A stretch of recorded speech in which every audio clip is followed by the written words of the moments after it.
¿Alguien levantó la mano? No.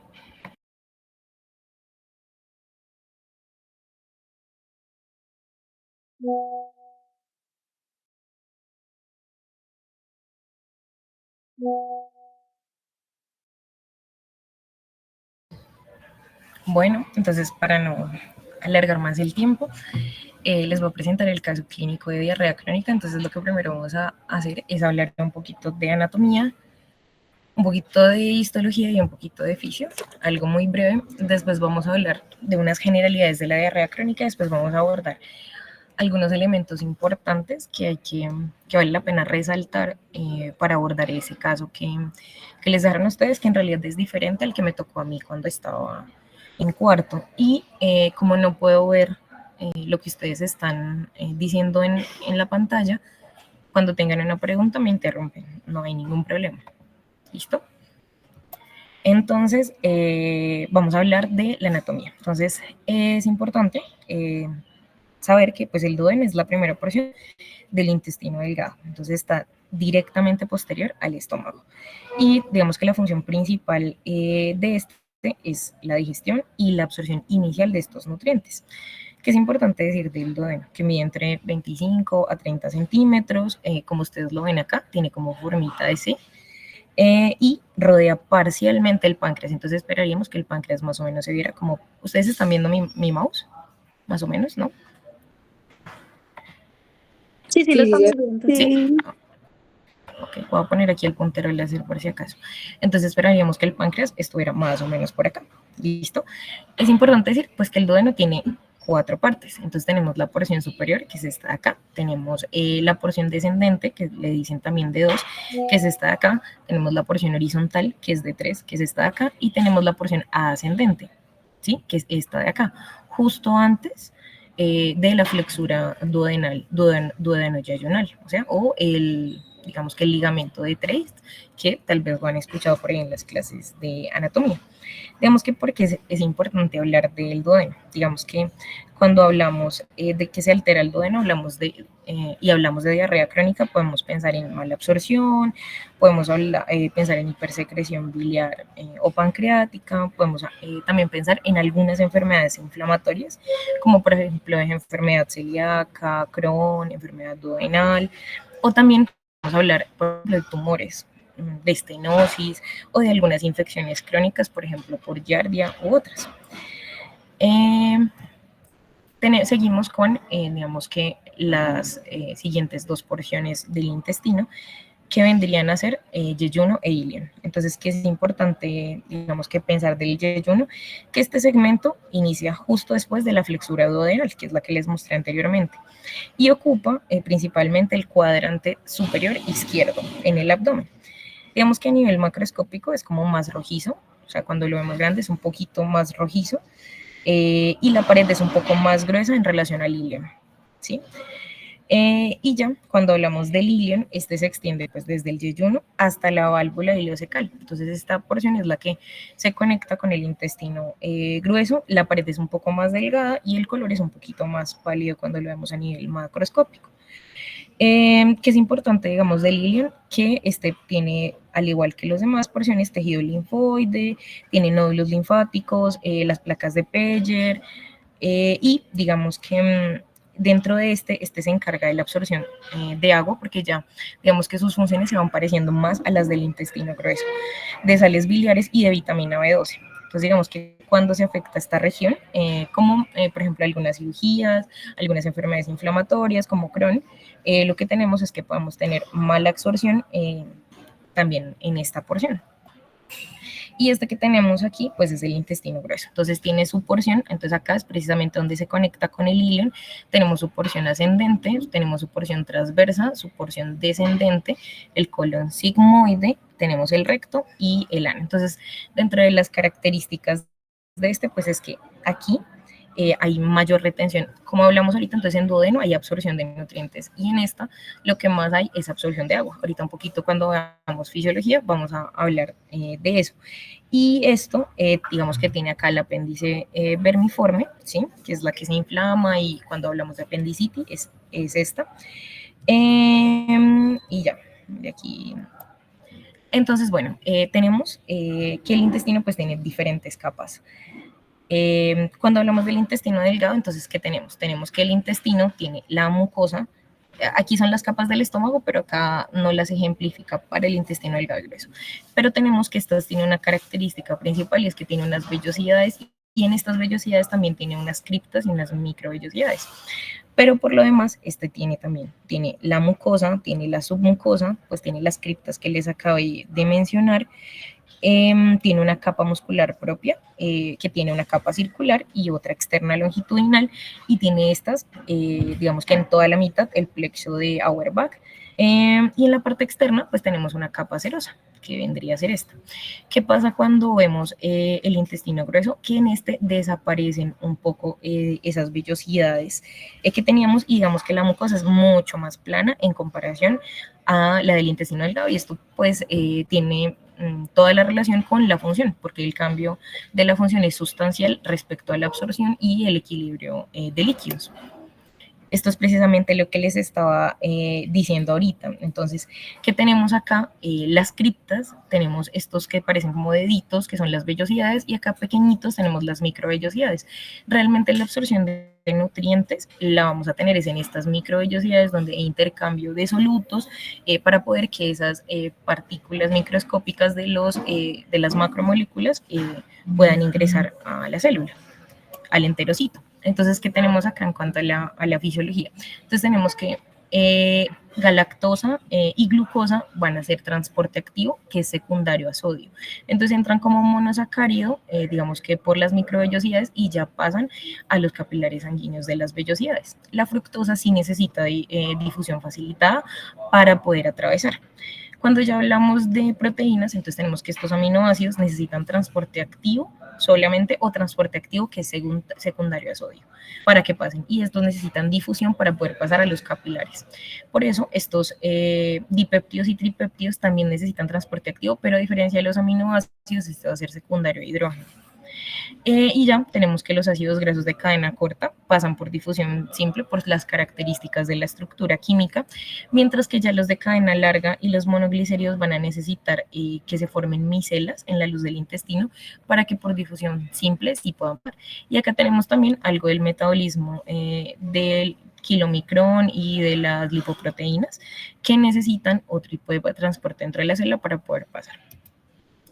¿Qué tenemos entonces en el colon? En el colon, ¿qué vamos a tener? Absorción de sodio y agua. ¿Y por qué? Porque aquí las uniones son un poco más estrechas. ¿Qué vamos a tener? Que cuando él llega directamente del ilion, va a estar totalmente líquido, o sea, aproximadamente lo que recibirá será 1.5 litros. Entonces acá, digamos que la motilidad está un poco disminuida y la absorción está aumentada a medida que va, digamos que cursando por todo el tránsito, va cambiando la consistencia de este. Entonces pasa de ser líquido a semisólido, aquí va a ser ya una masa más blanda y espesa, después un poco más sólido, sólido, hasta que definitivamente ya adquiere las características de materia fecal, y finalmente de todo esto que recibe se elimina aproximadamente 0.1 litros.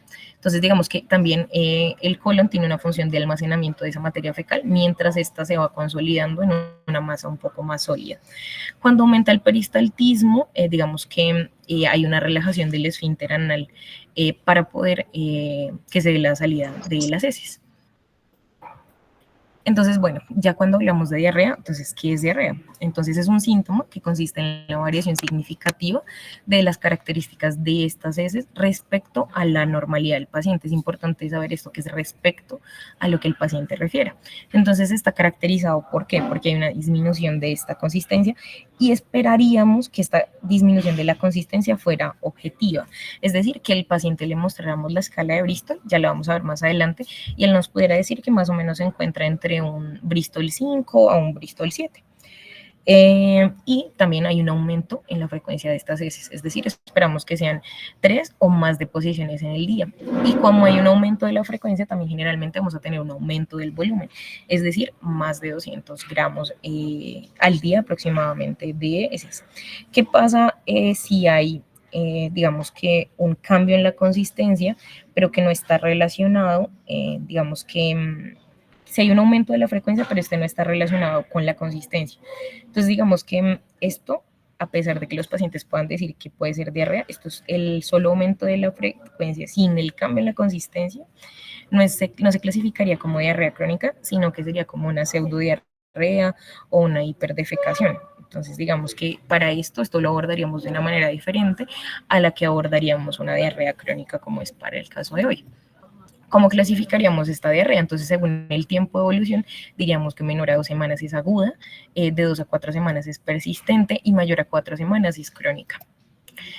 ¿Qué sería importante saber de esto? Que cuando estamos en países desarrollados y vemos, digamos, que diarrea crónica, ¿qué sospechamos? Sospechamos enfermedad inflamatoria intestinal, digamos Crohn, colitis ulcerativa, mala absorción, algo más relacionado con infecciones crónicas o diarreas idiopáticas que generalmente son secretoras o intestino irritable, síndrome de intestino irritable. Pero cuando ya nos situamos en el caso de los países en vías de desarrollo para nuestro contexto latinoamericano, ¿qué es lo que sospechamos? Generalmente infecciones crónicas relacionadas con parásitos, bacterias o micobacterias.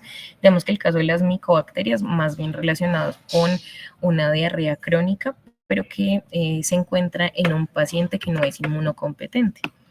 Y se estima pues, que aproximadamente el 5 al 7, del 3 al 5%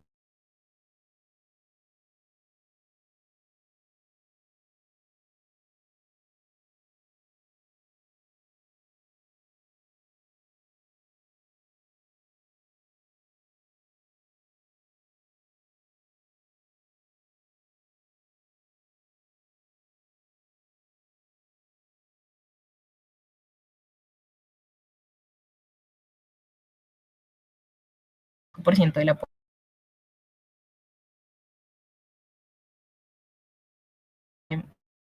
Tal vez cuando hay una estenosis o hay una resección ileal, porque esto va a cambiar la motilidad, entonces podría darse un sobrecrecimiento bacteriano, o cuando, por ejemplo, tenemos diverticulitis yeyunal. Que es importante entender de la fisiopatología de la diarrea, que pues esta se produce por alteraciones en el neto del agua y de los electrolitos. ¿Alguien me estaba preguntando algo? ¿No? Ok. Y generalmente, digamos que no vamos a encontrar que haya un compromiso único, sino que vamos a tener múltiples, digamos que, aspectos colisionando entre sí. Entonces, digamos que podemos tener alteración de la función epitelial, de la función motora o de la composición misma de lo que se encuentra en el lumen, es decir, de ese contenido intestinal. Entonces, a veces hay un mecanismo que predomina, pero podemos tener combinaciones entre estas.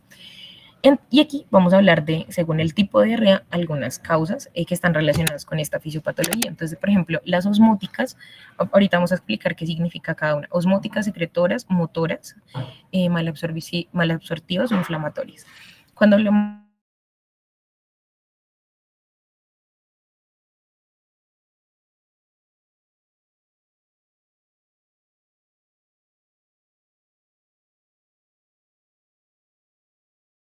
de deficiencias de lactasa, por ejemplo, haría entonces que aumente el contenido de azúcares en la luz intestinal y por lo tanto haya salida de agua y la diarrea va a ser acuosa. Cuando hay azúcares poco absorbibles, por ejemplo, cuando tomamos endulzantes no calóricos, por ejemplo, cuando ustedes toman, no sé, Coca-Cola sin azúcar que tiene manitol, sorbitol, o cuando tenemos dietas ricas en estos, en los alimentos FODMAP. ¿Cuándo sería secretora? Digamos que, por ejemplo, cuando consumimos medicamentos como los AINES, la colchicina, los antineoplásicos o los antibióticos. Cuando hay resecciones intestinales, cuando hablamos del sobrecrecimiento bacteriano, que también lo habíamos mirado ahorita, cuando hay mala absorción de los ácidos biliares que se secretan ahí en el duodeno. Motoras, cuando hay hipertiroidismo, porque afecta el peristaltismo normal, enteropatía diabética, síndrome de intestino irritable, esclerodermia, tumores neuroendocrinos o amiloidosis. Estos están relacionados específicamente con el peristaltismo. ¿Cuándo podríamos encontrar una mala absorción? Cuando haya insuficiencia pancreática exocrina, cuando haya enfermedad celíaca, cuando encontremos, por ejemplo, para nuestro caso, giardiasis, podría ser un indicativo de esta, cuando haya sobrecrecimiento bacteriano, por ejemplo, linfomas, amiloidosis, cuando pueden haber resecciones intestinales, cuando hay uso de Orlistat, que es un medicamento que se usa para inducir la mala absorción y que se usa para el tratamiento de los pacientes con obesidad.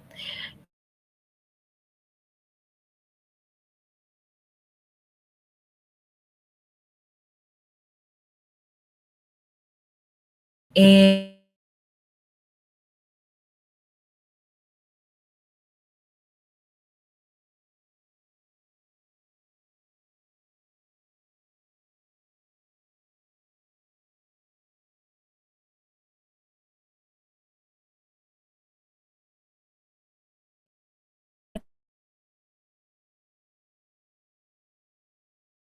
esta bacteria. Cuando estamos cerca de fuentes de agua que no sean potables, porque digamos que estas podrían predisponernos a presentar eso, también por ejemplo salmonelosis o contaminarnos con Shigella, cuando hay el uso de fármacos o drogas, como las que les dije anteriormente, y según la ocupación, por ejemplo, que los agricultores que manipulan aguas y tierras, pues van a tener ciertos riesgos asociados a esto. También algunos antecedentes patológicos, como lo habíamos visto anteriormente, diabetes, hipertiroidismo, enfermedad inflamatoria intestinal, neoplasias, algunos antecedentes familiares, por ejemplo, enfermedad celíaca o cáncer de colon, solo que para nuestro contexto la enfermedad celíaca no es tan común, eso es un poco más prevalente en los países europeos. Cirugías, por ejemplo, las resecciones intestinales, las cirugías bariátricas, las colecistectomías y lo que les decía ahorita, el consumo de endulzantes no calóricos, la cafeína y algunos productos lácteos. Entonces, ¿qué sería importante? Con diarrea crónica. Durante el interrogatorio es importante decirle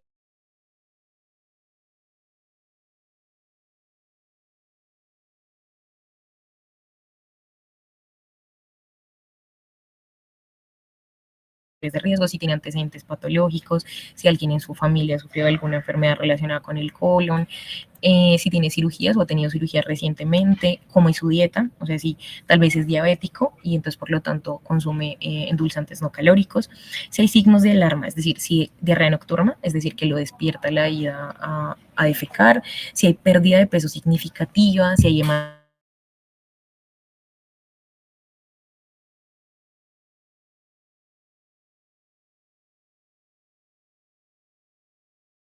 ver cuál es la consistencia del paciente. Entonces, hablábamos de diarrea después de Bristol 5, entonces pedazos blandos con bordes definidos, pero que se excretan fácilmente, o tipo 6 o tipo 7, es decir, no necesariamente el paciente que presente diarrea va a tener un Bristol 7, sino que desde el 5 podríamos hablar de diarrea.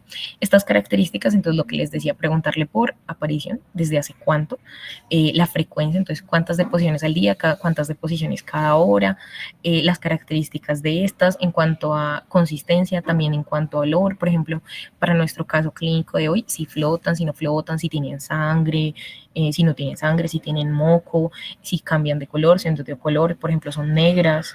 ¿Qué sospecharíamos si son negras, por ejemplo? ¿No? ¿Alguno? Un sangrado Grado en intestinal el superior. intestino delgado. Exactamente, que sea superior. ¿Sí? Entonces arriba, ¿por qué?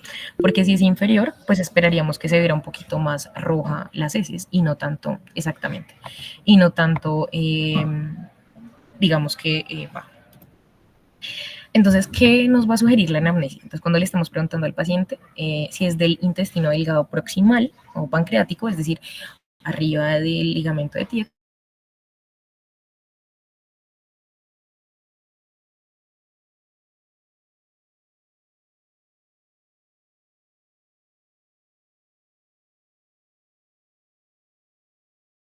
lo que vamos ¿sí? Más hacia abajo, vamos a tener deposiciones que van a ser semilíquidas, líquidas, escasas, pueden ser con sangre, moco pus, vamos a tener tenesmo, por ejemplo, o urgencia de defecación, dolor en el hipogastrio o dolor sacro. Entonces, es importante determinar cuál es el origen. Entonces, si la causa es orgánica, generalmente son diarreas que son de menos de 3 meses, que tienen predominio nocturno, que son continuas y que el paciente refiere que la pérdida de peso es importante. ¿Sí? Entonces él dice, no, doctor, he perdido, sí, ya la ropa me queda ancha, ¿sí? Y cuando ya hablamos más de un trastorno funcional, pensamos en una diarrea que lleva más de un año y que es intermitente en relación a los síntomas y en la descripción de las características que hace el paciente. ¿Qué pruebas de laboratorio le pediríamos a este paciente? Por ejemplo, sería importante hacerle un hemograma completo, entonces ver si tiene anemia, si no, y si esto está relacionado con la diarrea. Le pediríamos PCR, BCG, pruebas de función hepática, electrolitos, coprológico, leucocitos fecales y sangre oculta en heces. Cuando sospechamos, por ejemplo, de colitis ulcerativa, enfermedad de Crohn, le pediríamos función tiroidea, que es muy importante saber si tiene hipotiroidismo, y le pediríamos otras pruebas o estudios adicionales según la patología que sospechamos específica, si esta no se acomoda, digamos, que a este enfoque inicial. Entonces, según esta clasificación fisiopatológica,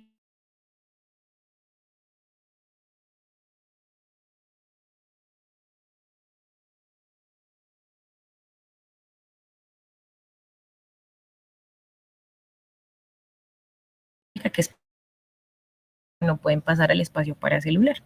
Cuando vemos que esta es inflamatoria, entonces cuando hay inflamación o hay disfunción de esta mucosa intestinal, y entonces esta tendría unas características específicas que podríamos encontrar al paciente con fiebre, podríamos encontrar que tal vez hay moco, hay tenesmo, hay otro tipo de características en esa, digamos, que refiere el paciente. Cuando es osmótica, cuando hay presencia de una sustancia en la luz intestinal que es osmóticamente activa y que esta no puede ser absorbida y por lo tanto esta diarrea va a ser muy abundante. Y cuando hay alteraciones de la motilidad, entonces cuando hay un aumento de la motilidad, que esto está relacionado, por ejemplo, como lo vemos ahorita, con tumores neuroendocrinos u otra disfunción ya en las placas musculares. Entonces, hablaríamos de, según la clasificación clínica, de dos tipos de diarrea. Entonces, la diarrea orgánica o la diarrea funcional. Dentro de la orgánica, ¿qué hablaríamos? Hablaríamos de inflamatoria, malabsortiva o acuosa. Entonces, ¿qué tenemos? Que la diarrea inflamatoria vamos a encontrar generalmente leucocitos en ese. Y esta está caracterizada pues porque presenta manifestaciones de inflamación. Entonces es porque esta mucosa, digamos que tiene pérdida de proteínas. Y esta se presenta generalmente con dolor, con síntomas sistémicos como por ejemplo fiebre. Hay pérdida de peso significativa, el paciente que tiene pus, el paciente refiere que tiene sangre, digamos que vamos a encontrar los reactantes de fase aguda elevados, ¿sí? Y tenemos algunas causas, entonces lo que habíamos hablado ahorita, colitis ulcerativa, enfermedad inflamatoria intestinal, Crohn, diverticulitis, digamos que algunas infecciones bacterianas, parasitarias. ¿Qué vemos entonces en esta diarrea inflamatoria? Que si esta podría ser acuosa o sanguinolenta o sanguinolenta solamente. Cuando esta es acuosa, entonces, ¿qué sospechamos? Enfermedades infecciosas, inflamatorias o inmunes, obstrucción linfática porque tenemos un tumor o enteropatía, ¿sí? Y estas están relacionadas también, digamos que su parte acuoso sanguinolenta con colitis microscópica o colitis colágena, con colonoscopia. Bueno, le vamos a hacer una colonoscopia, una biopsia para poder determinar esta. Porque esta diarrea acuosa sanguinolenta, ¿qué nos haría sospechar? Digamos que alergia a la leche de soya, pero esta generalmente la veríamos en niños. También relacionada con el tratamiento del cáncer y necesitaríamos para este diagnóstico una endoscopia y con enfermedad de Crohn que se diagnosticaría también, digamos, con sangre oculta en heces. Cuando esta solo sea sanguinolenta, pensaríamos más en una colitis ulcerativa. Y esta tendría algunas características que son extraintestinales, pero para esta también necesitaríamos realizar una colonoscopia o una biopsia para el diagnóstico. Digamos que esto es lo que esperaríamos ver, entonces que la mucosa se encuentra eritematosa, que hay desprendimiento porque hay una pérdida de las proteínas y de la barrera de esta. Cuando tenemos diarrea por mala absorción, esta está caracterizada por esta atorrea, que es lo que tiene nuestro paciente, el paciente del caso de hoy. Y puede haber pérdida de peso, distensión abdominal, heces flotantes, podrían ser pálidas y fétidas que es otra característica que refiere nuestro paciente, y digamos que esta puede estar acompañada de deficiencias de vitaminas, porque si no absorbemos bien los nutrientes, entonces vamos a tener, por ejemplo, anemia, deficiencias de vitaminas del complejo B, por ejemplo, B12, hierro. Para confirmar esta, entonces lo que hacemos es que realizamos una tinción que es con Sudan 3 y en esta lo que esperamos ver es este tipo de partículas en las heces. Entonces, que si ven bien esta imagen, bueno, igual ahorita se las envío para que la vean un poquito mejor. Entonces, ¿qué esperamos cuando tenemos mala absorción? Que puede ser por sobrecrecimiento bacteriano, pancreatopatía, o enteropatía. Entonces, para esta necesitamos una biopsia. Si esta está normal, digamos que sospechamos de otro tipo de alteraciones. Si esta está alterada, lo que necesitamos es realizar más estudios.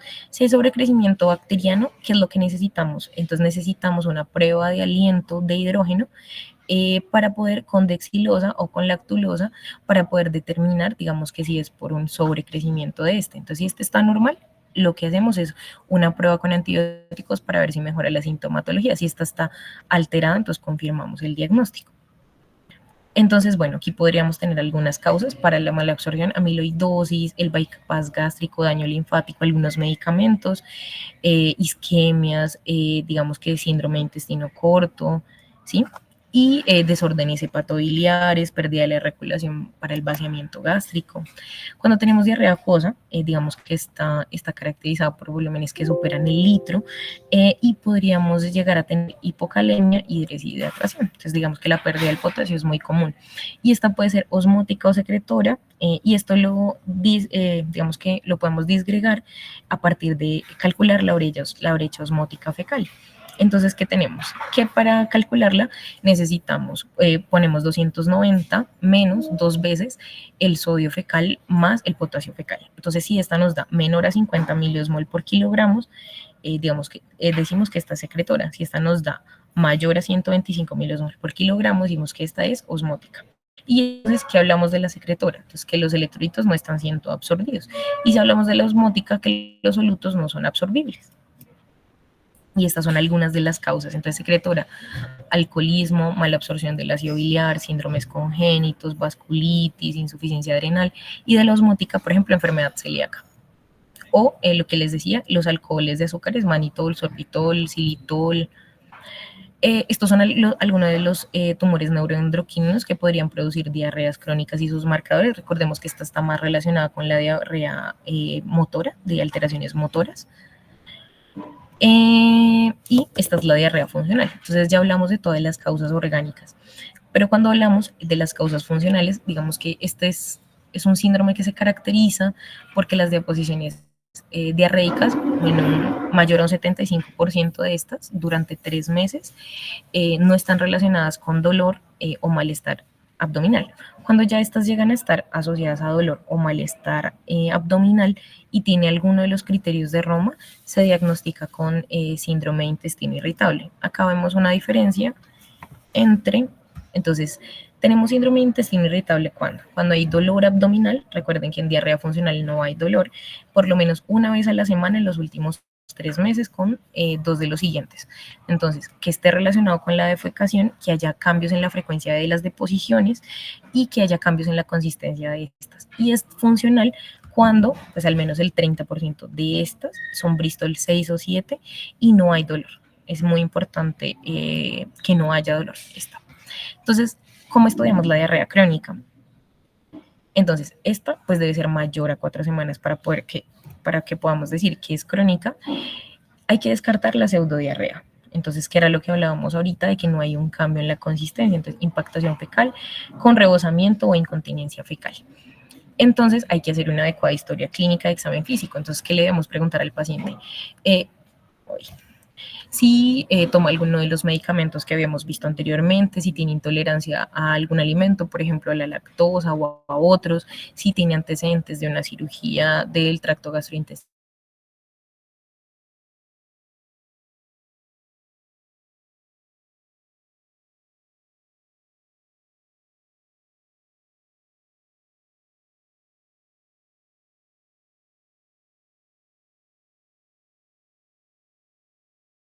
Si tiene últimamente algunas zonas endémicas para algunos. Entonces, para esto le vamos a mandar el coprológico seriado y por concentración, digamos que esta nos sirve, por ejemplo, para considerar Clostridium difficile o, por ejemplo, para considerar Giardia. Entonces, sospechamos de causas orgánicas. Entonces, si sí sospechamos, entonces, ¿qué vamos a hacer? Vamos a aplicar los criterios. Vamos a aplicar los criterios. Entonces, esta es inflamatoria, hay síndrome constitucional, el paciente perdió peso u otros, tiene más de 50, tiene ferropenia, tiene síntomas incapacitantes, que vamos a sospechar tal vez un tumor. Entonces vamos a biopsiar, vamos a investigar si hay cáncer, otras infecciones.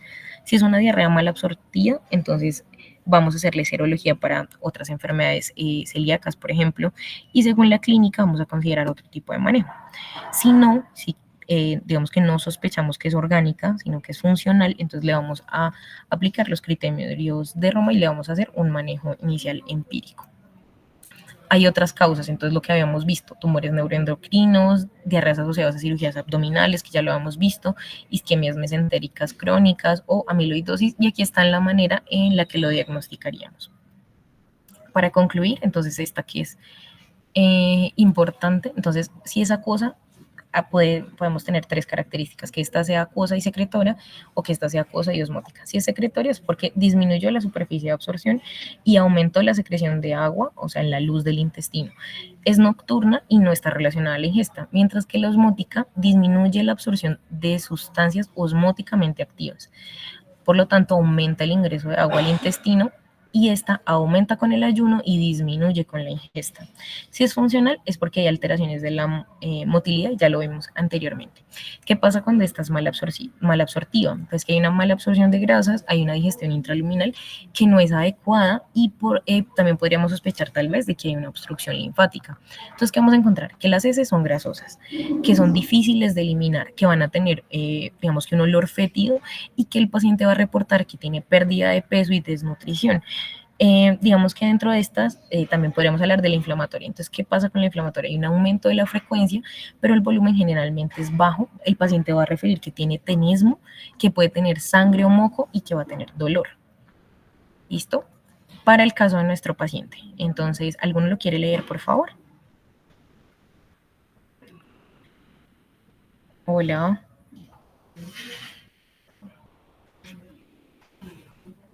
Hola, ¿me escuchan? ¿Alguno lo quiere leer, por favor? Lo leo. Paciente varón de 30 años de edad, natural y residente de Puerto Berrío, agricultor, soltero. Motivo de consulta, tengo diarrea. En el examen, cuadro de 6 meses de evolución consistente de 5 a 8 deposiciones diarias, abundantes, fétidas, acompañadas de dolor hipocólico. Dichas deposiciones se presentan especialmente después de tomar leche y o alimentos ricos en azúcares. Dice que las heces flotan en el agua, no refiere hematoquexia ni melenas, así como tampoco fiebre. Se observan pérdidas subjetivas de peso, palidez y astenia, y en antecedentes solo es importante que es fumador ocasional. Ok, EA significa enfermedad actual y RX es revisión por sistemas. Ok, ¿qué les llama la atención de este paciente? O sea, ¿qué podrían decir ustedes que encuentran ahí como curioso, según lo que habíamos visto, que nos ayude como a decir, bueno, este paciente tiene diarrea de tipo, ¿qué piensan ustedes? Mala absortiva o de mala absorción. ¿Por qué crees que es mal absortiva? Porque las heces flotan en el agua, porque es después de tomar leche y alimentos ricos en azúcares, y porque son, aquí dice que son fétidas. Ajá, digamos que eso es una de las características de mal absortiva. Digamos que otra cosa nos podría, digamos que nos hace hacernos más preguntas sobre el paciente. ¿Qué les parece curioso de este abordaje inicial que le dijo el paciente cuando llegó donde el médico? La pérdida de peso. La pérdida de peso es muy importante. Entonces, la pérdida de peso también nos podría hablar de mala absorción. ¿Por qué? Porque si el paciente no tiene una superficie que le permita absorber los nutrientes que vamos a tener, pues que va a perder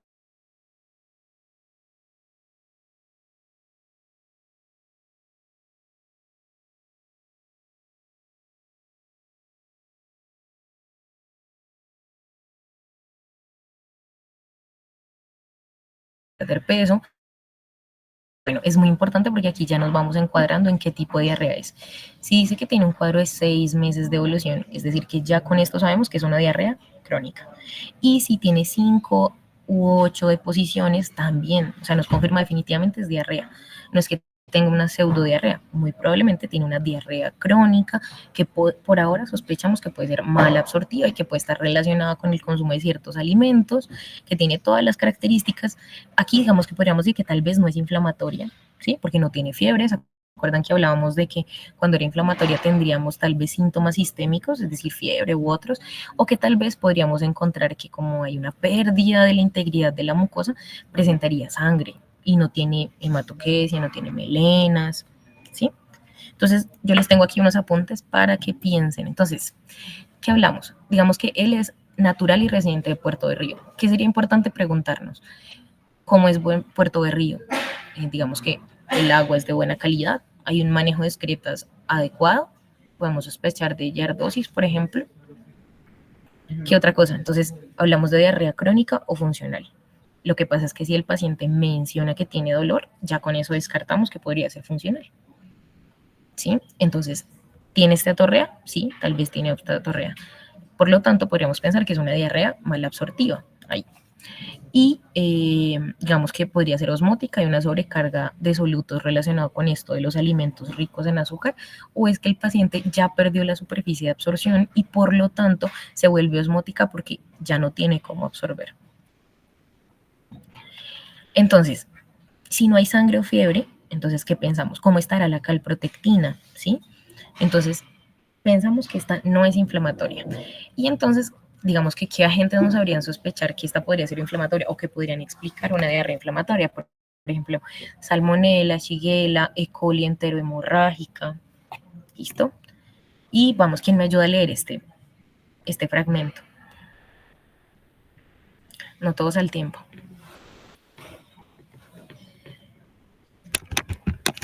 ¿Alguno? Al examen físico, paciente cardíaco, peso 45 kilogramos, talla 1,65 metros de centímetros. Signos vitales, presión arterial, 90-60 milímetros de mercurio, ojos, conjuntivas pálidas, escleras bactéricas, boca, lengua lisa, queilitis angular, cuello, sin adenomegalias, cardiovascular, ruidos cardíacos rítmicos, soplo sistólico, 1,6. Abdomen distendido sin ascitis, extremidades, edema grado 2/3, piel, cabello quebradizo. Para clínicos, hemoglobina de 10, hematocrito 30, leucocitos 3500, AST 40, ALT 35, bilirrubina total 3.0, bilirrubina directa 1, coprológico negativo para parásitos, saprofontanesis negativo, ecografía normal, pruebas para VIH negativas. Ok, perfecto, gracias. ¿Ustedes qué creen? ¿Qué les llama la atención de este pedazo del examen físico y de los paraclínicos?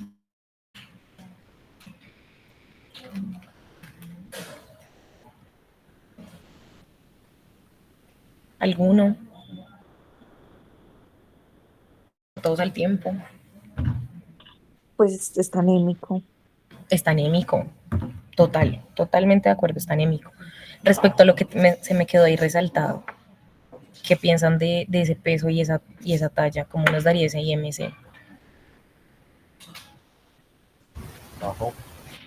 Nos daría muy bajo, sí, o sea, una persona que mide 1,65 y pesa 45, eso nos da como delgadez extrema. Por ejemplo, ¿qué piensan de esa presión arterial? ¿Está en rangos normales?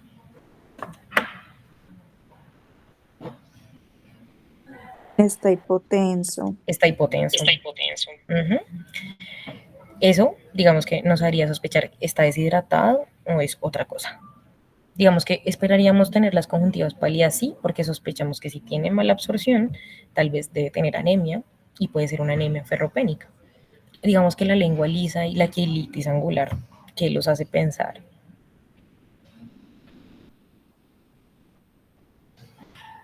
Por la misma deshidratación. Podría ser la deshidratación o tal vez podría ser la deficiencia de vitaminas del complejo B, por ejemplo, vitamina B12, por ejemplo, vitamina C, ¿sí? Y eso también se explica por la mala absorción. Lo de ruidos cardíacos rítmicos y los soplos sistólicos 1 de 6, eso no es relevante. O bueno, no es preocupante más bien para el caso. No tiene ascitis, entonces digamos que no pensamos en algo, no sé, tal vez hepático, pero el abdomen está distendido. También eso nos podría hablar como de sobrecrecimiento bacteriano, ¿sí? Edema grado 2 de 3. Digamos que ¿qué nos podría explicar el edema en extremidades para nuestro paciente? Una hipoalbuminemia debido a la mala absorción. Perfecto, yo también pensaría lo mismo, tal vez una hipoalbuminemia debido a que el cuadro ya 6 meses. Entonces eso podría explicarnos tal vez ese edema. Y el cabello quebradizo también podría estar relacionado con la pérdida, digamos que los nutrientes que necesita el cabello para crecer. Entonces, de todo lo importante que tengo, que tiene que funcionar, tal vez el cabello y las uñas no son tan importantes. ¿Listo? Entonces, como nos decían ahorita, tiene anemia, bueno, les voy a mostrar. Entonces, sí, el IMS es de 16,5. Entonces, definitivamente tiene bajo peso. Digamos que, ¿qué sería importante preguntarle a él? Digamos que esa pérdida de peso tan significativa, ¿a qué se debe? ¿Sí? O sea, tiene un tumor, tiene antecedentes familiares. ¿Qué es lo que pasa? Que más adelantico nos dice que la endoscopia fue normal, que no hay sangrado oculto de heces. La edad nos hace sospechar de que tal vez tenga un tumor y digamos que porque es baja la epidemiología para el carcinoma, digamos en esta etapa de la vida, podemos decir que tal vez tiene deshidratación por esa presión arterial y, ¿qué más les iba a decir acá? Y ya, entonces respecto a los paraclínicos, entonces podemos decir que tiene tal vez anemia por malabsorción. Si tiene anemia, esta es normocrómica. Tiene una leucopenia leve, tiene una función hepática ligeramente elevada, pero esta puede estar relacionada con la desnutrición asociada a la malabsorción o por el sobrecrecimiento bacteriano que también sospechábamos que tenía. Digamos que para qué nos serviría la calprotectina. Esta nos ayuda, si esta está normal, que se encuentra en rangos de normalidad en 35, esa nos haría sospechar de enfermedad de Crohn o colitis ulcerativa, pero como se encuentra normal, nos permite descartarla. ¿Y qué recomendaríamos para este paciente hacer en este momento? Hacer un coprológico seriado. ¿Por qué? Porque un solo coprológico, que como le dio negativo acá, no nos permite descartar que el paciente no tenga una infección crónica por Giardia. Pues tendríamos que hacerle un coprológico seriado para poder decir definitivamente no tiene yardasis, y por la ocupación del paciente y la zona en la que habita, digamos que eso nos hace sospechar que podría ser la causa de esta mala absorción. Entonces, ¿cuáles serían las impresiones diagnósticas? Entonces, una diarrea por mala absorción que está caracterizada por esa esteatorrea, por la pérdida de peso, porque tiene distensión abdominal, las heces flotan, son pálidas y fétidas, y esta también podría estar acompañada de deficiencias de vitaminas, sobre todo las liposolubles, pero podríamos tener deficiencias de vitaminas hidrosolubles. Para confirmar esta esteatorrea, lo que haríamos, que era lo que les contaba anteriormente, haríamos una tinción con Sudan 3.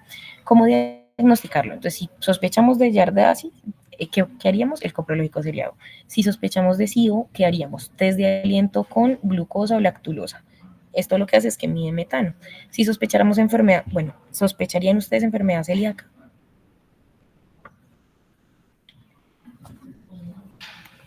¿Alguno?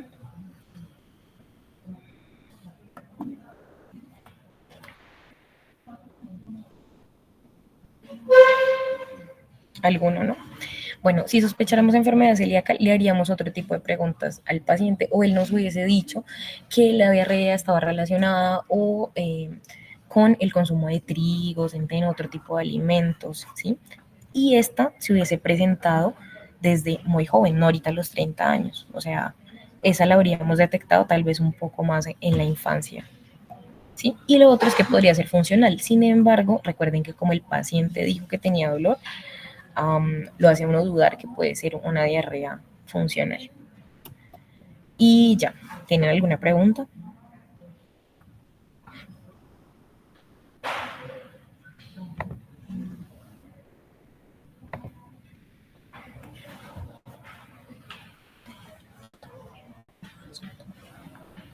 ¿Alguna pregunta, No, chicos? todo está claro, gracias.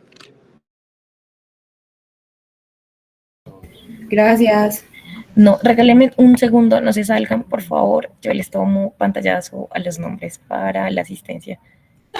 Un segundito.